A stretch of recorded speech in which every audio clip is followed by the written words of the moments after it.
Hoy nos adentramos en las páginas de uno de los libros más polémicos de los últimos tiempos, El Club Bilderberg de Daniel Stulin.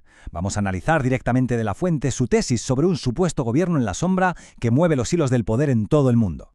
Muy bien, vamos a meternos de lleno en esto. El autor arranca con esta cita del ex primer ministro británico Benjamin Disraeli para marcar el tono. La idea es bastante simple pero potente.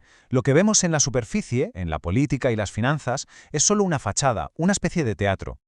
Y aquí está el meollo de la cuestión. La premisa central del libro es que existe un grupo secreto, una élite global. Según el autor, estas personas no es que simplemente influyan en los acontecimientos mundiales, no, es que los orquestan desde la sombra, muy lejos de la vista del público. Y a ese grupo se le pone nombre, el Club Bilderberg. El libro lo describe, como una sociedad secreta formada por las figuras más poderosas e influyentes del planeta. Pensemos en los peces gordos de la industria, en magnates de las finanzas, en políticos de altísimo nivel y en los dueños de los grandes medios de comunicación. Pero la cosa no se queda ahí. El libro va más allá y afirma que en la cúpula de esta estructura, en su círculo más íntimo y fundacional, estaban miembros de las familias más poderosas del mundo. Señala directamente a Lord Rothschild y a Lawrence Rockefeller como las figuras clave que, seleccionaron personalmente al resto de la élite para que se uniera a su causa.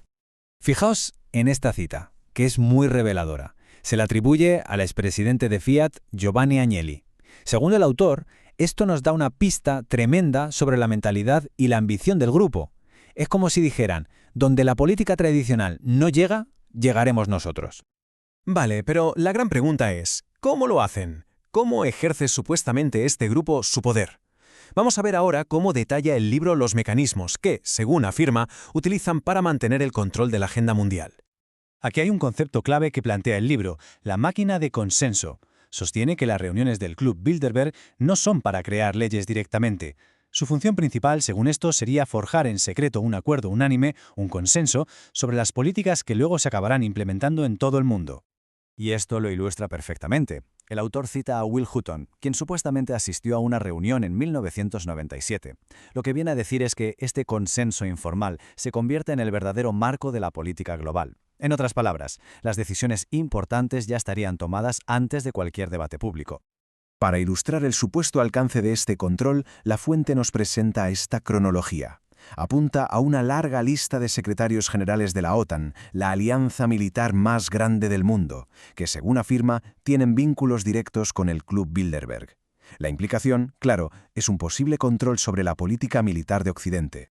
Bien, ahora nos metemos de lleno en el núcleo de las afirmaciones del libro. Vamos a ver las tácticas específicas que el grupo presuntamente utilizaría, no para controlar a los gobiernos, sino para controlar a la población en general. Aquí la cosa se pone un poco psicológica. La fuente sostiene que el grupo evita el refuerzo negativo, o sea, el castigo, porque genera resistencia. En su lugar, prefiere el refuerzo positivo. La idea es hacer que la gente se sienta buena y responsable al seguir la corriente, logrando así la obediencia sin que haya rebelión. Y la lista sigue. El libro detalla otras tácticas. Se afirma que se promueve la telebasura para adormezar a la población, que se reduce a propósito a la calidad de la educación para disminuir el pensamiento crítico e incluso que se usan campañas sociales como la lucha contra el tabaco como experimentos para medir el nivel de sumisión del público. Y todo esto, según el autor, nos lleva a su afirmación más dramática, el supuesto objetivo final, la fase final de su plan, la creación de una sociedad sin dinero en efectivo, lo que permitiría un control total y absoluto. Para dar contexto a esta idea, el libro recurre a esta advertencia histórica del senador Frank Church en 1975. En el 75, ya entonces se reconocía que la tecnología existente podría permitir una tiranía sin escapatoria, sentando las bases para las afirmaciones que vienen ahora. Y así es como el libro describe el supuesto plan para que la población acepte la implantación de microchips. Primero, se normaliza el uso de tarjetas inteligentes para todo. Después, se generan artificialmente problemas con ellas, robos, pérdidas, fallos, y finalmente se presenta el biochip implantable como la solución segura y conveniente a todos esos problemas. El punto crucial, según el libro, es que una sociedad sin efectivo permite unir todas estas tecnologías de control. El resultado, como se ve aquí, es un sistema donde cada movimiento, cada compra y cada acción es rastreada y registrada, creando lo que el autor describe como una esclavitud total. Y con esto llegamos a la conclusión del análisis del libro, que culmina con una advertencia muy severa sobre el futuro que, según el autor, se está construyendo deliberadamente.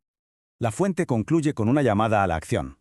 Sostiene que quienes no se conformen con esta agenda global serán barridos, a menos que una resistencia leal se levante para defender la libertad y los ideales nacionales frente a este supuesto plan. Y para rematar su argumento, el autor presenta esta cita, atribuida a David Rockefeller.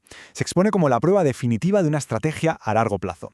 Esperar o provocar una crisis de la magnitud suficiente para que las naciones del mundo renuncien a su soberanía y acepten un gobierno mundial.